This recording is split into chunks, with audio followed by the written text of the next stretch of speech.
So, neck hump, hunchback, round back, dowager hump. This thing's got a lot of names. We're all referring to this buildup of tissue at the top of your back, at the small of your neck. It causes a lot of changes. It's a little unsightly. The tissue's really angry. What is it? How did it get there? I am Dr. Joshua Fink. In this office, we have been busting those humps for 20 years. In this video, we're going to talk about exactly what it is. We're going to talk about how it got there, and we're going to tell you how to fix it. We're also going to cover why a lot of the regular fixes don't work, okay? So stay with me and let's get this thing going. Okay, let's talk about what this is not. This video is not going to address the buffalo hump that shows up here. It's a fat pad, and that comes from Cushing's disease and excess cortisol production. The techniques that we're going to go over today won't affect that.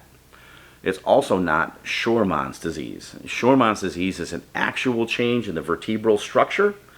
These techniques will affect that a little bit. It will help, but it won't affect it directly as it is a disease process. The good news is those are both a small minority of the scar tissue formation and this hump formation that we see just out on the street every day. So that's the only good news about this, all right? So let's get into this thing. What is it?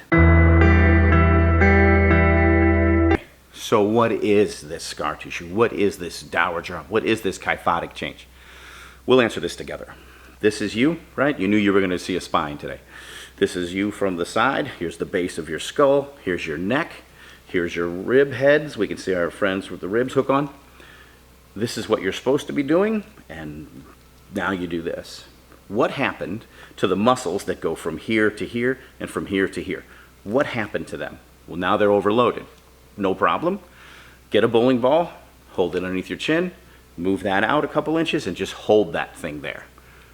Now you start to see the problem. What we're doing is we're going from here to here on such a consistent, progressive basis that it's causing tearing of the muscle fibers that whose job it is to hold our heads up and whose job it is to hold our shoulders back. I don't know the search history on your computer, so I'm not judging you. What I am saying is that these improper motions and these patterns are setting up muscle damage. When muscles stay damaged over time, they start to scar. And now you can see how we're developing this problem, right? There's no one out to get you. We're doing this to ourselves. But that's a good thing, because when you're doing it to yourself, then you can affect the fix. And what we're going to do is we're going to talk about how to affect that fix.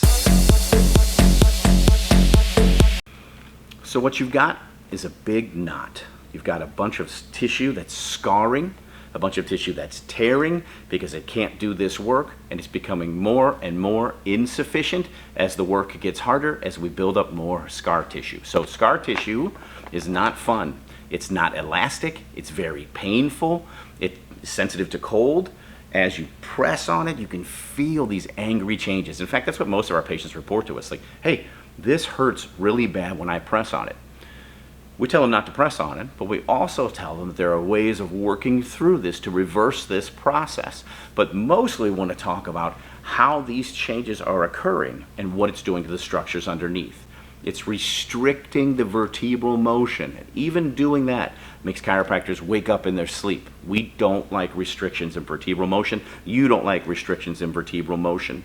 And so that's the ultimate penalty for having this thing running around, in addition to not looking so good from the sides. So now that we know what it is, now that we know what it's doing, let's talk about how we fix this, okay? Before we move on to the next part, if you like this stuff, if this is interesting to you, we love this stuff. We've spent years fixing it. If you want to follow our channel, subscribe to our channel, really help us try to grow this channel. We just want to get this information out there. We would really appreciate it. Thank you very much. First thing we're going to do is stretch. The way that we're going to stretch is by finding an inanimate object or an immovable person, and you're going to stretch against that thing by applying pressure, just enough pressure to feel a soft, gentle stretch. We don't want to be in pain. We're not going to fix this thing overnight, okay? More isn't better when it comes to stretching depth. You're going to be able to do a nice, gentle stretch. When you do that stretch, what you're going to do is look for that end range where the muscles start to feel tight. You're going to stop and you're going to hold it there. You're going to hold it there for 20 to 30 seconds, okay? Not 15 and not 40. The body of evidence regarding stretching, when it's done consistently, is pretty reliable, okay? And so there's 2 different stretches that we're going to have videos of for, and I want you to follow those stretches pretty closely, okay? We want to be very specific in the spots that we stretch. It's always great to stretch, but we want to be as focal as possible, okay? We're going to do these stretches twice a day, morning and evening. We're going to do them 3 times, right? So morning 3 and evening 3. It won't take up that much of your time. Now, let's talk about strengthening. Strengthening can be done with a band. Strengthening can be done with a rowing machine. Strengthening can be done with just about anything that weighs something. The types of strengthening that we like to do, it's going to be rowing. Rowing motions, pulling your arms up and back, and moving your neck back, moving your head up against resistance. Resistance exercises to build muscle, unbelievably important, not only for restoring this posture, but for safeguarding you in the future. As long as you don't ever look at another smartphone, you'll be fine. The problem is that we're always going to be looking at smartphones, right? Right up until we start implanting the technology in our retinas, or we get those really cool glasses that beam the information in. But that'll probably be like a minute before the robots become sentient, and it'll all be moot anyway. Strengthening and stretching done together is a 1-2 punch for restoring this range of motion and reducing the need for your body to add scar tissue, okay? Now, let's talk about traction. Okay, our friend traction right here. We're going to get a towel. That's traction. Do not cross this towel and pull up. That is not traction, okay? Tractioning can be done with a towel. It can be done with a foam block. It can be done with just about anything that you can lay on.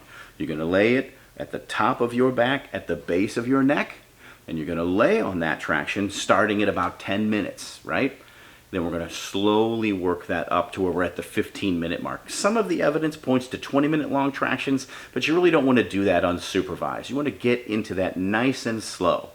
And so what you have is a stretch, strengthen, traction. The trinity of rehabilitation that we use in this office. And we've been doing this for 20 years. We know what works. Okay? You're going to do this daily. And so the good news is all of this together won't take that much time, and it's very effective. The downside is we're going to do it all the time, right? Now, let's talk about why this stuff never works. Okay, last thing. A lot of people start this process, they get into trouble, they quit. They don't see the progress they want to see. And I want you to see the progress you want to see. So let's talk about what happened. Usually what happened is that they didn't spend time removing the scar tissue. So let's talk about it. That scar tissue, if you remember from 3 scenes ago, got in like this. It's developed in there because we're trying to hold our heads up and there's too much pressure. We remove that scar tissue with physical therapists, with occupational therapists, with chiropractors, with massage therapists, with overeager friends, with real strong grips. Or we can DIY this thing by getting some tractioning devices that have this little component that will help us remove the scar tissue. You can find thousands of them on Amazon. A word of caution. Find one that you like. Find one that's got a good reputation. If it's got a great reputation and it hurts you, you probably won't do it again. And so what we want is something that you can use consistently to help massage and eradicate the scar tissue from your neck, okay?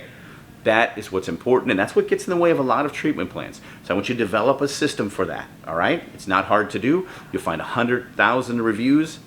Make sure you pick one, and pick one that suits you, okay? We want you to succeed, and the way you succeed is with consistent activity. The reason we have these things is not going away. What we want is to help you build an absolutely bulletproof neck, because you're going to continue to do the phone watching and the laptop looking. That's just the way it is. We want you upright. We want a nice strong jawline and an incredible posture. We want people to stop and look at you when you come into the room because your spine and your posture is so incredible, okay? So, what did we do today?